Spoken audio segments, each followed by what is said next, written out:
안녕하세요 여러분, 나합격 우쌤의 환경공학 시간입니다. 이번 시간은 나합격 수질환경기사 2017년 1회차 기출문제를 풀어보도록 하겠습니다. 기출문제 풀이는 전부를 풀어드리는 것이 아니라 총 20문제 정도만 풀어드리려고 합니다.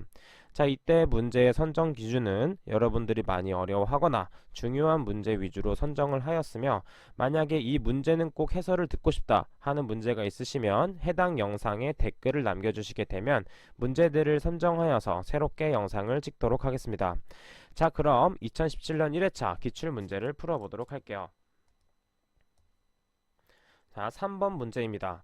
지구상의 분포하는 수량 중 빙하 다음으로 가장 많은 비율을 차지하고 있는 것은?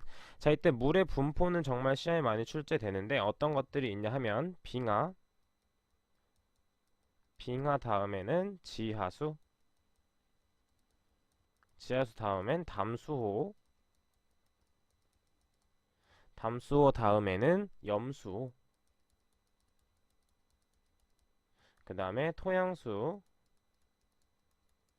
그 다음 대기, 마지막은 하천수 순으로 되어 있습니다. 따라서 빙하 다음으로 가장 많은 비율을 차지하고 있는 것은 지하수라고 볼 수 있겠네요. 따라서 답은 2번이 되겠습니다. 자, 그럼 다음으로 넘어가도록 하겠습니다. 다음 문제 8번 문제입니다. 알칼리도에 관한 설명으로 가장 거리가 먼 것은? 자, 알칼리도는 크게 두 가지로 분류를 할 수 있죠. 자, 분류를 먼저 해보도록 하겠습니다. 분류. 자, 알칼리도는 P알칼리도와 M알칼리도라고 나눌 수 있습니다.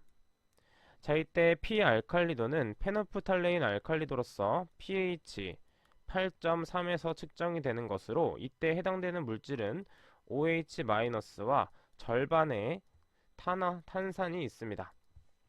또한 메틸 알칼리도는 pH가 4.5에서 측정이 되며, 이때는 OH 플러스, 그 다음에 탄산 CO3 그 다음에 중탄산이 있죠.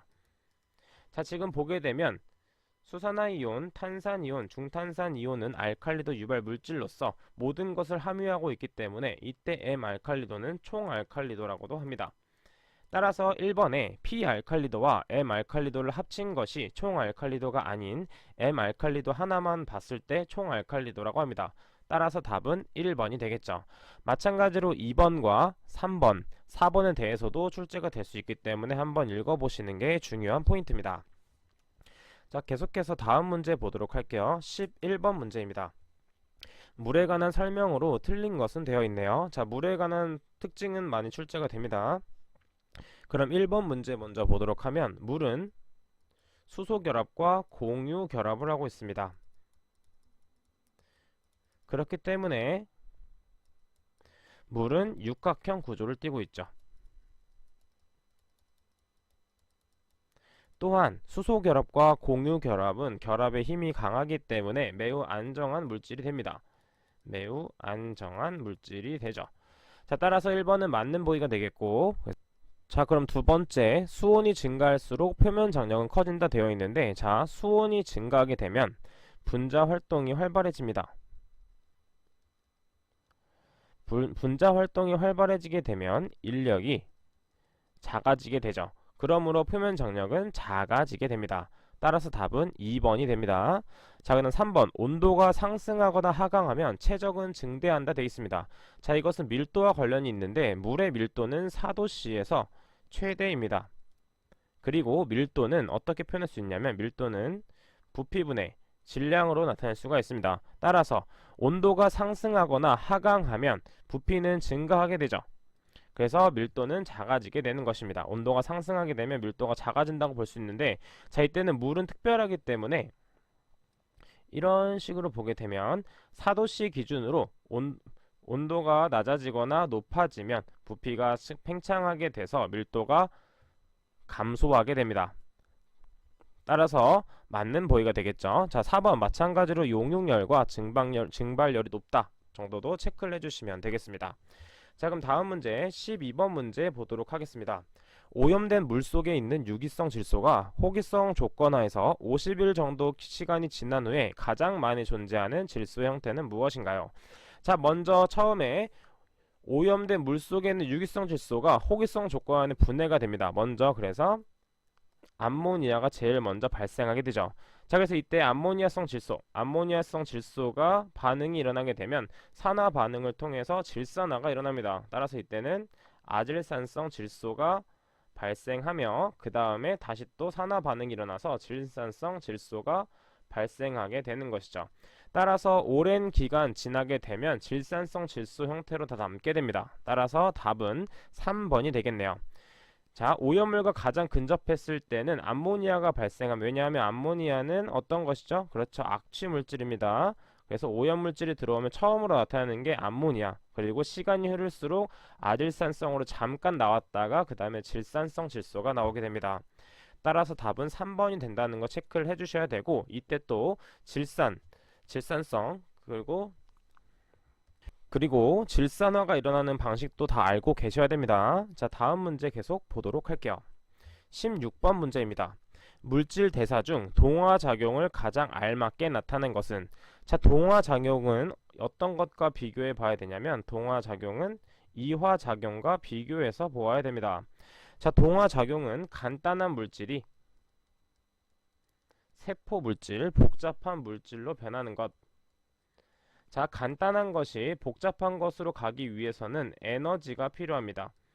에너지가 필요하고, 그 다음 이화작용은 동화작용과 반대입니다.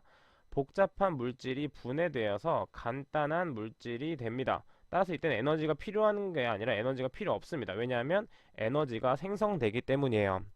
자, 이때 추가적으로 설명을 해드리면, 자, 잔여 영양분이 세포 물질로 변하는 게 동화작용입니다.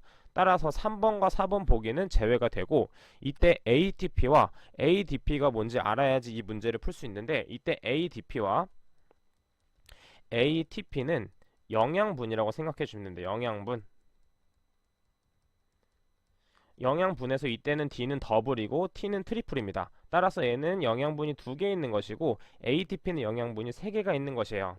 자, 지금 보게 되면 동화작용은 에너지가 필요하기 때문에 에너지를 사용한다는 얘기입니다. 따라서 ATP가 ADP로 변하면서 에너지를 1개를 사용하게 되는 것이죠. 따라서 1번 보기에서 보면 ATP가 ADP로 변하는 과정을 동화작용이라고 볼 수가 있습니다. 따라서 답은 1번이 되겠네요. 자, 계속해서 다음 문제 풀어보도록 하겠습니다. 27번 문제입니다. 역사입헌 관로의 길이 광경이 나와 있고 경사도도 나와 있습니다. 자, 이때 수두 손실과 유량을 구해야 되는데 이때 매닝의 식을 이용한다고 되어 있네요. 자, 그럼 먼저 매닝의 첫 번째 매닝의 유속 공식을 이용해서 먼저 유속을 구해봅니다. 따라서 매닝의 유속 공식 V는 조도 개수분의 1 곱하기 i의 2분의 1제곱 그 다음에 r의 3분의 2제곱이 됩니다. 자, 이때 i는 동수경사고 r은 경심이죠. 자, 그래서 n은 주어져 있기 때문에 i도 주어져 있습니다. 자, n은 0.013으로 주어져 있고 i 값은 0.3%이기 때문에 1000분의 3이라는 걸 알 수 있죠. 1000분의 3. 왜냐하면 1%가 100분의 1이기 때문에 0.3%는 1000분의 3이라고 넣을 수 있고, 자, 이때 경심 지금 보게 되면 광경은 500mm로 나와 있기 때문에 이때는 원형관이라고 생각을 해주시면 됩니다. 따라서 원형관의 경심 R은 4분의 D로 표시할 수 있기 때문에 이때 미터 단위로 바꾸기 위해서 500mm는 0.5m죠. 따라서 이때 값을 그대로 대입해서 계산을 하게 되면 이때 V 값은 어떤 것이 나오냐면 1.0533 m/s 라는 단위가 나옵니다. 자, 그래서 이때 유속은 구했고, 자, 이때 손실 수두를 구하기 전에 유량을 먼저 구해보면 유량을 먼저 구해보겠습니다. 유량. 따라서 유량은 우리는 수지를 할 때 많이 나오는 게 뭐였냐면 유량을 Q로 봤을 때 Q는 AV라는 식이 가장 많이 나옵니다. 이때 A는 단면적, V는 유속이라고 볼 수 있어요. 자, 지금 우리는 매닝의 유속 공식을 통해서 유속을 먼저 구해냈습니다. 따라서 이때 단면적은 원형관이기 때문에 4분의 파이 D제곱을 사용하고 이때 V는 위에서 구한 V를 그대로 사용하시면 됩니다. 따라서 단위를 미터 세제곱 퍼 세크로 맞춰야 되기 때문에 이때 단위를 그대로 사용하게 되면 4분의 파이의 D는 0.5m였습니다. 0.5m의 제곱. 그 다음에 V는 1.0533 미터 퍼 세크였기 때문에 이것을 그대로 계산기에 넣어주시면 유량은 어떤 것이 나오냐면 0.207 미터 세제곱 퍼 세크가 나오게 됩니다. 따라서 답은 1번 혹은 2번이 되겠네요. 자, 그럼 이제 역사입헌의 손실수들을 배워보도록 할게요. 자, 그럼 여기 잠깐 치워두도록 할게요. 자, 이 부분을 잠깐 옮겨 놓도록 하겠습니다. 이 부분을 잠시 옮기도록 할게요. 이 부분으로 잠깐 옮겨 놓고, 자, 그 다음에 그럼 계산을 해보겠습니다. 그 다음에 두 번째, 역사입헌의 손실수두식은 나와 있지만 암기를 꼭 하셔야 됩니다.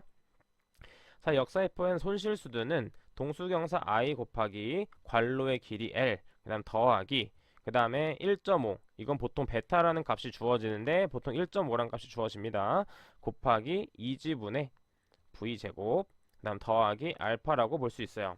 자, 이때 g는 중력가속도로 9.8을 대입하시면 되고, 이때 v는 매닝의 유속 공식에서 구한 식을 대입하시면 됩니다.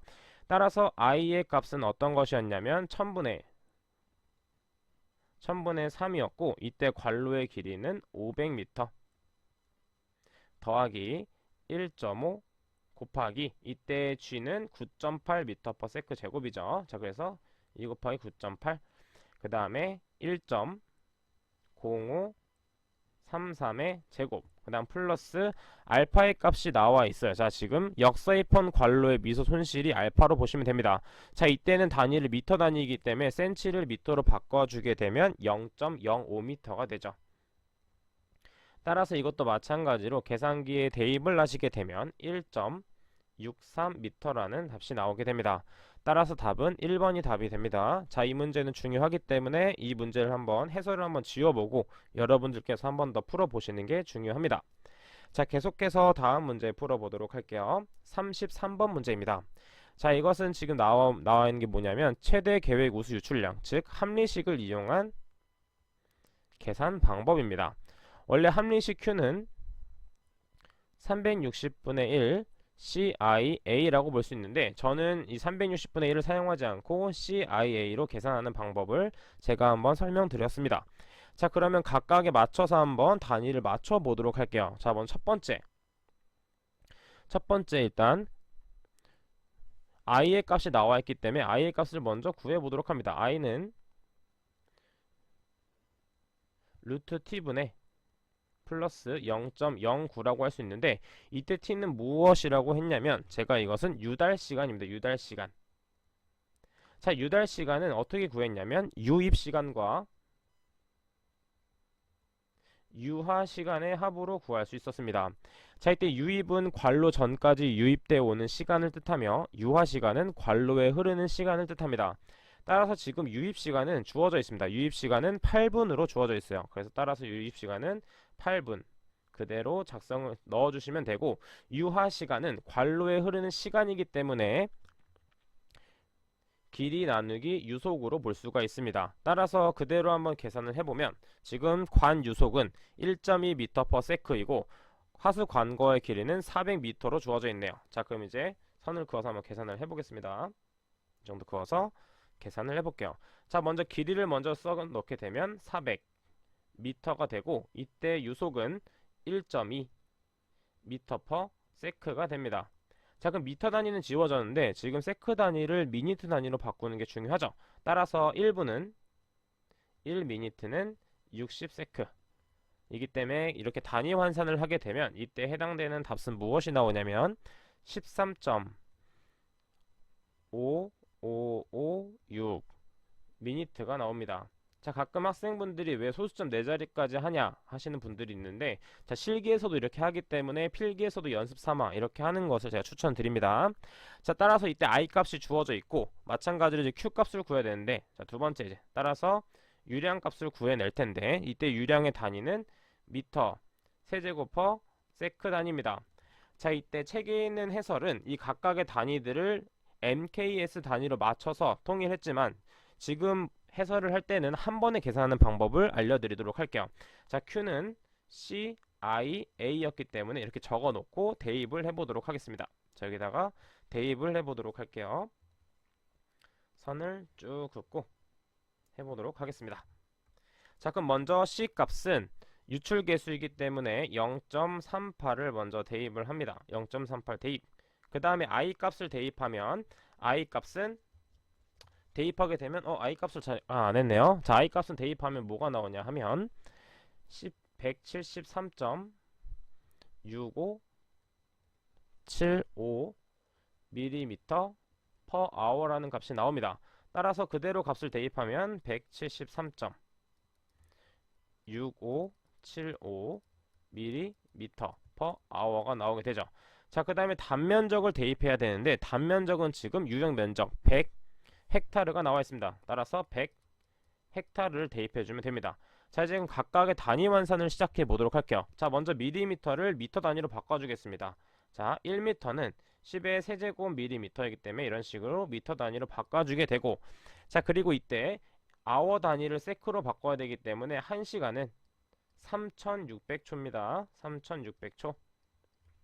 그 다음에 이제 헥타르를 미터 제곱 단위로 바꿔줘야 되는데 1헥타르는 10의 4제곱 미터 제곱이라고 제가 설명을 드린 적이 있어요. 따라서 이 뒷부분 잠깐 잘라내고 이렇게 계산을 하게 되면 어떻게 잘리는지 한번 보도록 하겠습니다. 자, 밀리미터 단위가 잘리고 헥타르 제거, 그 다음에 아워가 제거돼서 남아있는 것은 미터 세제곱 퍼 세크가 됩니다. 따라서 이것도 마찬가지로 그대로 계산기에 대입을 하시게 되면 18.33 미터 세제곱 퍼 세크라는 답이 나오게 돼요. 따라서 답은 1번이 답이 됩니다. 자, 중요한 문제였습니다. 계속해서 34번 문제 풀어보도록 할게요. 자, 34번 문제. 정수장에서 염소 소독 시 pH가 낮아질수록 소독 효과가 커지는 이유는 무엇인가요? 자, 염소 소독에 나오는 살균력이 있는 것들은 차염소산, 그 다음에 차염소산 이온, 그 다음에 클로라민입니다. 클로라민. 자, 그럼 보게 되면 살균력의 크기는 차염소산이 가장 크며 그 다음에 차염소산 이온이 큽니다. 자, 근데 이때 차염소산 이온은 차염소산에 비해 80분의 1이 작은데, 자, 80배 작습니다. 그래서 차염소산은 차염소산 이온보다 80배 살균력이 큽니다. 자, 그리고 이때 반응식이 중요한데 이때 반응식은 개념 부분에서 한번 설명을 드렸습니다. 따라서 pH가 4부근에서는 HOCl이 많이 분포하고 pH가 9 정도에서는 차염소산 이온이 많이 분포합니다. 따라서 pH가 낮아지게 되면 차염소산이 많아지므로 당연히 소독 효과가 커지게 되죠. 따라서 답은 2번이 됩니다. 차염소산의 증가. 자, 계속해서 다음 문제 보도록 하겠습니다. 39번 문제 보도록 할게요. 하수 관거 시설에 대한 설명으로 틀린 것은, 자, 1번 오수 관거의 유속은 최소 0.6, 그 다음에 최대 3이다. 자, 이때 계산하는 게 나왔습니다. 자, 상수도, 그 다음에 하수도, 그 다음에 우수가 있습니다. 자, 이때는 최대 유속, 최소 유속. 자, 이때 상수도, 하수도, 우수도 모두 최대 유속은 3으로 동일하다고 했습니다. 단위는 모두 미터 퍼 세크 단위입니다. 그 다음에 최소 단위는 상은 0.3, 그 다음에 하수가는 0.6, 우수가는 0.8입니다. 이 3, 6, 8이라는 비율을 반드시 알고 계셔야 된다고 했어요. 따라서 1번 보기와 2번 보기는 맞기 때문에 제외를 해주시고, 자, 그 다음에 3번 보기를 되면 오수 간거의 최소 간격은 200mm가 맞고 우수 간거 및 함유 간거의 최소 간격은 350이 아니라 250mm죠. 따라서 답은 2500이 됐네요. 250입니다. 따라서 답은 4번이 됩니다. 이 관경 문제도 많이 나오기 때문에 여러분들께서 반드시 체크를 해주셔야 됩니다. 자, 계속해서 넘어가서 41번 문제 풀어보도록 할게요. 자, 역삼투 장치로 하루에 2만 리터 의 3차 처리된 유출수를 탈염시키조가 한다. 자, 25도씨에서의 물질 전달 개수는 0.2068리터 per day 곱하기 미터 제곱 곱하기 킬로파스칼, 그리고 유입수와 유출수의 압력차는 2400kPa, 유입수와 유출수의 삼투압차는 310kPa, 그리고 최저 운전 온도는 10도씨입니다. 자, 이때 요구되는 막 면적을 구하는데, 자, 이때는 단위 환산을 이용해서 풀어냅니다. 단위 환산.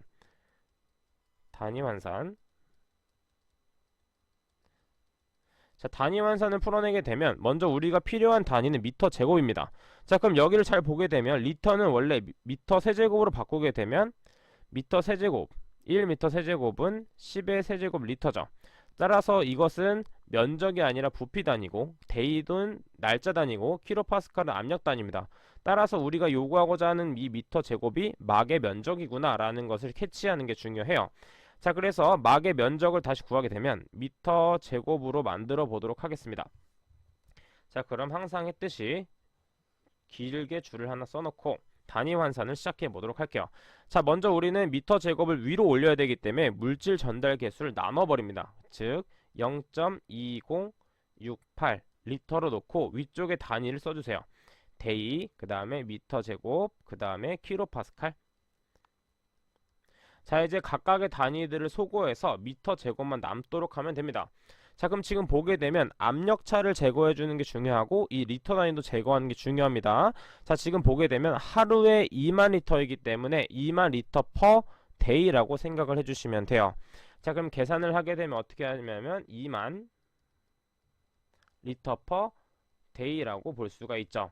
자, 그러면 데이와 데이가 소거되고 리터와 리터가 소거되기 때문에 우리는 킬로파스칼만 제거를 해주시면 됩니다. 따라서 지금 압력차, 유입수와 유출수의 압력차와 삼투압차가 있기 때문에 이것을 그냥 빼주시면 됩니다. 따라서 2400 빼기 310을 빼서 계산을 해주시면 됩니다. 자, 그럼 여기 지워서 계산을 하게 되면 어떻게 소거가 되냐면 데이와 데이가 소거되고 리터와 리터 소거, 킬로파스칼과 킬로파스칼이 소거돼서 미터 제곱만 남게 됩니다. 따라서 이때 해당하는 막의 면적은 몇이 나오냐면 46.2736이 나옵니다. 2736 미터 제곱이 나옵니다. 자, 이때 중요한 것은 이때는 25도씨의 막 면적입니다. 따라서 이때 10도씨의 면적으로 바꾸기 위해서 환산을 하게 되면 따라서 A 10도씨는 1.2 곱하기 A 25도이기 때문에 46 곱하기 2736에 미터 제곱을 해주시게 되면 이때의 값은 55.53 미터 제곱이 나오게 됩니다. 따라서 답은 약 56이라는 값이 나오게 되죠. 자, 계속해서 다음 문제 풀어보도록 하겠습니다. 자, 42번 문제입니다. 자, 42번 문제. 어떤 물질이 1차 반응으로 분해되면, 자, 1차 반응 나오면 바로 이 식을 떠올리셔야 됩니다. 자, ln, 그 다음에 초기 농도분의 나중 농도는 마이너스 KT다. 이 식 정말 중요하죠. 자, 이 식을 그대로 유도해서 우리가 필요한 것은 PFR의 부피입니다. 자, 부피를 알기 위해서는 이 시간 단위를 먼저 구해내는 게 중요해요. 자, 그럼 첫 번째 시간을 구해보도록 하겠습니다. 자, 시간은 어떻게 구하냐면 이 마이너스 K를 나눠주시면 됩니다. 자, 이것은 이제 중학교, 고등학교 때 했던 거기 때문에 다르게 설명을 따로 드리지 않겠습니다. 왜냐하면 항등식이기 때문에. 자, 그러면 식을 만들어내면 마이너스 K분의 ln 초기 농도분의 나중 농도라고 볼 수 있죠. 자, 지금 보게 되면 90%를 제거했기 때문에 초기 농도를 100으로 보면 나중 농도는 10이라고 볼 수 있죠. 왜냐하면 90은 제거돼서 없어졌기 때문입니다. 자, 그럼 그대로 값을 대입해서 계산을 하게 되면 K 값은 0.05죠. 마이너스 0.05 per day. 그 다음에 위의 것은 ln 100분의 10입니다. 자, 이때 t 값을 계산하게 되면 데이 단위이기 때문에 46.0517 데이가 나오게 되죠. 자, 그다음 두 번째 필요한 부피를 구하기 위해서는 부피는 유량 곱하기 시간으로 나타낼 수 있습니다. 왜냐하면 유량은 예를 들면 미터 세제곱 퍼 세크로 표현할 수 있는데 이때 시간 단위를 제거해서 부피로 나타낼 수 있기 때문이죠. 자, 그러면 문제에 해당하는 395 미터 세제곱 퍼 데이에 우리가 구한 46.0517 데이를 곱해주게 되면 어떤 값이 나오게 되면 18,190.42 미터 세제곱이 나옵니다. 저는 미리 계산을 다 해놔서 바로바로 나오는 것이고 여러분들은 중간중간 멈추면서 계산기를 사용해 보셔야 됩니다. 따라서 답은 2번이 됩니다. 자, 계속해서 다음 문제 45번 문제입니다. 생물학적 질소 제거 공정에서 질산화로 생성된 질산성 질소 40mg/L가 질산화되어, 자 지금 여기 되었죠. 질이 아니라 질산화되어 탈질되어죠. 탈질되어. 자 탈질이죠. 탈질. 탈자가 빠졌습니다. 탈질되어 질소로 환원될 때 필요한 이론적 메탄올의 양은 무엇인가요? 자 이때 중요한 게 하나 있습니다. 자 질산성 질소와 메탄올의 비율이 정말 중요한데, 질산성 질소 6개는 5개의 메탄올과 반응을 합니다. 자, 이 반응식은 중요하기 때문에 반드시 외워주셔야 돼요. 자, 그 다음에 각각의 반응식 비율을 계산하게 되면 6 곱하기 14는 14대 5 곱하기 30이라고 볼 수 있습니다. 자, 이때 학생분들이 헷갈려 하시는 부분이 왜 14를 넣은가요? 왜 분자식이 NO3인데 왜 14를 대입합니까? 하면 질산성 질소이기 때문에 질소에 대한 분자량을 사용하는 것입니다. 따라서 그래서 14를 그대로 대입하게 되는 것이에요. 자, 그때 질산성 질소는 40mg/L이기 때문에 그대로 놓고, 그때 메탄올의 양을 X값으로 둡니다. 따라서 이때 X자로 곱하면 됩니다. 따라서 X값은 어떻게 계산할 수 있냐면 3분을 그어서 계산을 해볼게요. 자, x와 6 곱하기 14가 곱해지기 때문에 분모로 들어갑니다. 6 곱하기 14. 그 다음에 5 곱하기 32 곱하기 40 mg/L가 되는 것이죠. 따라서 이것을 계산하게 되면 76.19 mg/L가 나오게 됩니다. 따라서 답은 4번이 되겠네요. 이 반응식 정말 중요합니다. 반드시 암기를 해주셔야 됩니다. 이 반응식 중요합니다. 자, 계속해서 다음 문제 풀어보도록 할게요. 49번 문제입니다. 자, 하수관거 내에 황화수소가 발생되는 조건으로 가장 거리가 먼 것은, 자, 황화수소는 혐기성 상태에서 발생하는 것입니다. 즉, 혐기성 세균이 증식하게 되면 발생되는 것이죠. 그래서 3번 제외. 그 다음에 이것들은 환원이 되는 것입니다. 황산염이 환원이 되면서 황화수소가 발생하게 되고, 자, 혐기성 상태에서는 산성이기 때문에 염기성이 아닌 산성 pH가 됩니다. 자, 마찬가지로 혐기성은 용존산소가 결핍된 상태이기 때문에 제외가 되고 답은 4번이 되는 것이죠. 자, 이처럼 황화수소는 악취 발생 물질이고 혐기성 상태에서 발생하기 때문에 혐기성 상태가 어떤 것인지 생각을 하게 된다면 쉽게 답을 찾아낼 수가 있습니다. 자, 계속해서 다음 문제 보도록 할게요. 자, 51번입니다. 자, 질산이 박테리아에 의해서 N2로 환원되는 경우에 폐수의 pH는 어떻게 되나 볼게요. 자, 이렇게 질산에서 질소로 변하는 과정을 뭐라고 할 수 있냐면 탈질화라고 할 수 있습니다. 탈질화의 가장 큰 특징 중 하나는 pH가 증가하는 경우죠. 왜냐하면 산소가 소모되면서 pH는 증가하게 됩니다. 따라서 1번이 답이 되고, 탈질화에서 중요한 것들은 탈질화 미생물도 함께 정리해 주시는 게 중요합니다. 탈질화 미생물도 정리할 것, 물도 꼭 정리해 주시면 되겠습니다.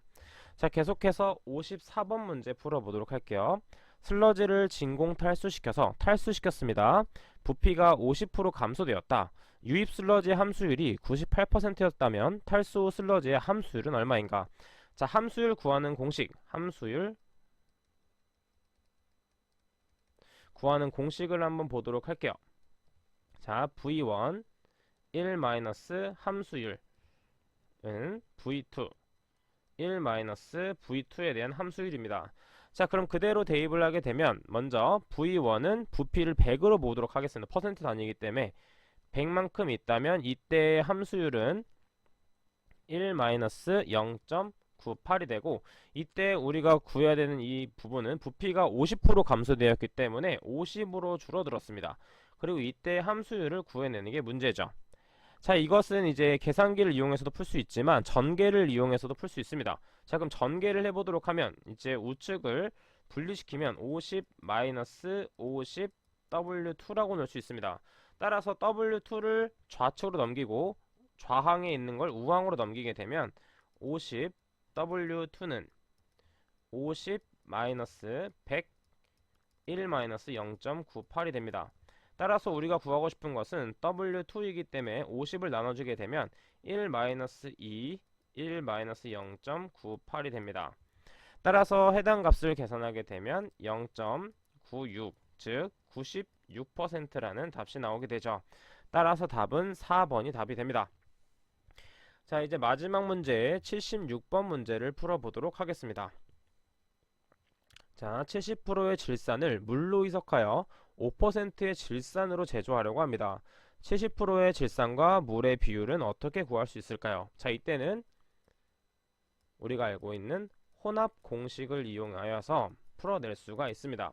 우리가 알고 있는 혼합 공식은 Cmax는